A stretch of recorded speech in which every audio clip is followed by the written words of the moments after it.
ये श्री कृष्ण की प्रेम लीला है। दो तो हैं पर उसके बाद भी दो दो नहीं है।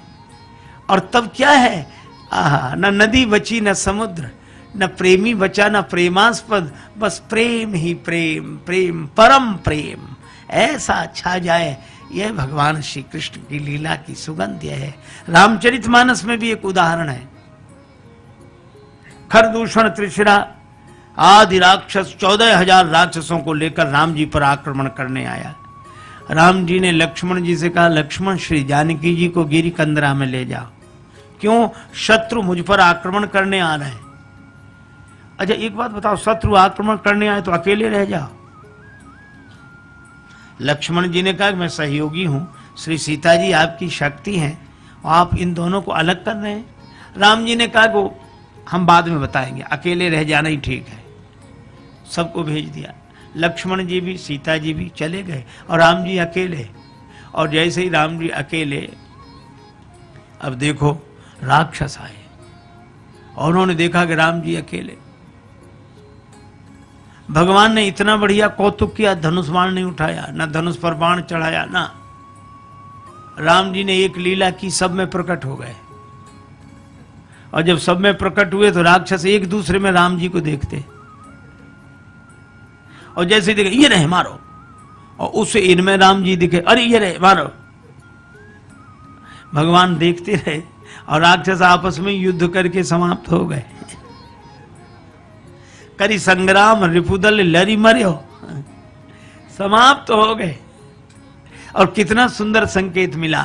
संकेत यह है, इसी तरह 14,000 राक्षस राम जी पर आक्रमण करने आए थे। हमारे जीवन में भी हजारों बुराइयां हैं, पर मैं आपसे कहता हूं कि सारी बुराइयां मिट सकती हैं अगर हम एक दूसरे में राम देखने लगे। इसीलिए हम लोग प्रणाम करते तो क्या बोलते हैं, राम राम, इधर भी राम और उधर भी राम, राम राम बोलते हैं। और राम जी सब में दिखाई दें, सब में। उमा जे राम चरण रत विगत काम मद क्रोध, निज प्रभुमय देखई जगत के हिसन करहि विरोध। यह लेकिन कई बार अच्छा वैसे भी देखो तो अद्वैत ही है। ज्ञान यही कहता सर्वम खलविदम ब्रह्म, भक्ति कहती है सर्वत्र भगवान, जित देखो तित श्याम मई है। पर हमने उस अद्वैत में द्वैत की कल्पना कर ली। कैसे? आपको एक उदाहरण दूं। एक व्यक्ति गांव में रहने वाला था और बहुत वैसे गांव में बिना पढ़ा लिखा, पुराने जमाने की बात, मेला देखने गया। वो मेला गांव से थोड़ी दूर पर लगता था, 4-5 किलोमीटर पैदल चल के गया। अब मेले में उसने तरह तरह की चीजें देखी। मेला पहली बार देखा था, बड़ा खुश हो रहा था। गांव का रहने वाला आदमी इतनी देर में घूमते हुए गया तो एक जगह उसने शीशा देखा, दर्पण, ऐसा आदमकद शीशा जो उसने देखा। तो शीशे में उसने स्वयं को देखा। अब वो ये नहीं समझ पावे कि हम ही हैं।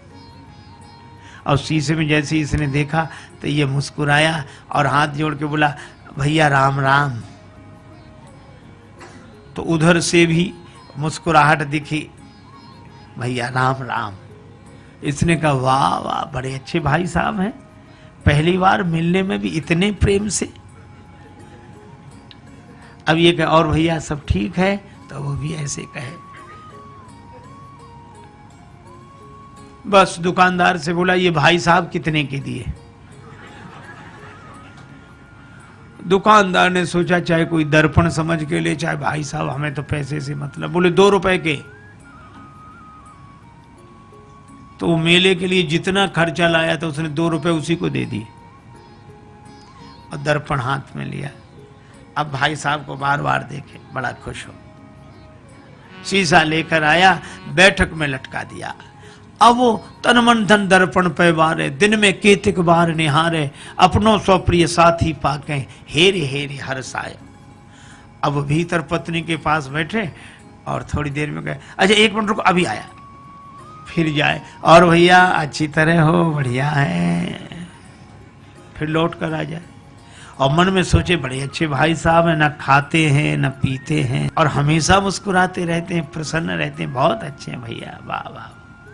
फिर जाए फिर आ जाए, दिन में 2-3 बार ऐसे ही करे तो पत्नी को लगा कि पहले तो ये कभी ऐसे जाते नहीं थे, ये जाते कहाँ हैं।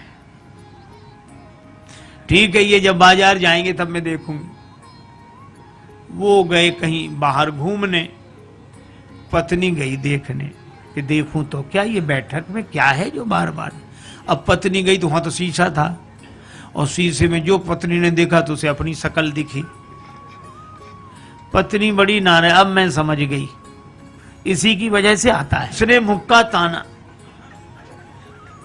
दांत कट गए, चू चू, तो उधर से भी मुक्का ताना, दांत कट। संभ्रम चली आई घरवारी, सन्मुख सुंदर नारी निहारी, आय गई है सौत हमारी, क्रोध हृदय में छायो, कृषक एक सीसा ले घर आ। अब उसको बड़ा क्रोध हमारी सौत को ले आया है, इसी की वजह से आता है। और बस भाग पड़ी, बस मैं न रहूंगी, खा लूंगी, मर जाऊंगी, कुएं में गिर जाऊंगी, बस रहूंगी नहीं, मैं तो अभी जाती हूँ चाहे जो कुछ हो जाए।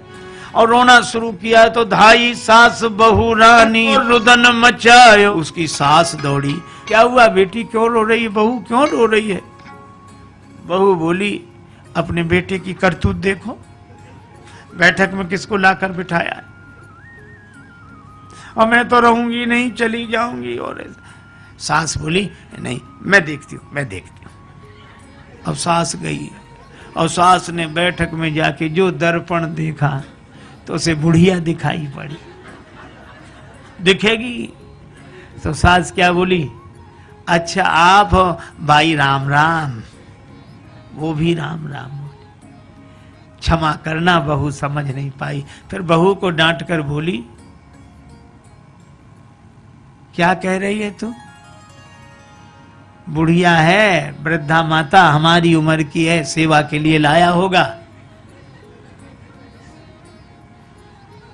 आई चली सास तत्क्षण में, वृद्धा दीख पड़ी दर्पण में, बहू से बोली, अरी बावरी, या बुढ़िया पर मेरो लाल लुभायो, कृषक एक शीशा ले घर आए।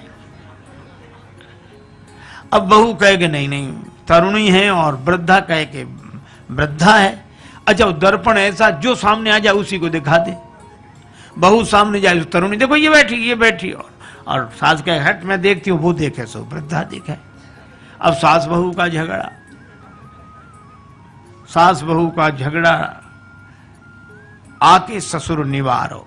ससुर ने कहा क्या है, मैं देखता हूं, क्यों ये कलह मचा रखा है।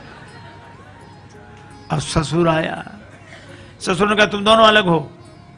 अब ससुर ने जो देखा दर्पण, तो उसे बूढ़ा आदमी दिखाई पड़ा। तो ससुर बोला, अरे भैया राम राम, आप हो, माफ करना, ये समझती नहीं है। दोनों को फटकारा, दाढ़ी वालों पुरुष देख के दोनों को फटकारो। ससुर बोला ससुर, अरी मूर्खाओ, धर के मानो देह लजाओ, मर न गई तुम नारी पुरुष को भेद समझ ना पायो। तुम स्त्री पुरुष का भेद नहीं समझ सकी। सास कहे नहीं है तो वृद्धा बुढ़िया है। ससुर कहे कि नहीं, बूढ़े भाई साहब बैठे। और बहू कहे कि नहीं, तरुणी है। अच्छा, अब एक बात बताओ, इनमें कौन आदमी गलत बोल रहा है? कोई गलत नहीं बोल रहा है, पर प्रश्न ये कौन सही बोल रहा है? कोई सही नहीं बोल रहा है और कोई गलत नहीं बोल रहा है। इतने में वो व्यक्ति आ गया, गांव में गया था घूमकर। क्या है?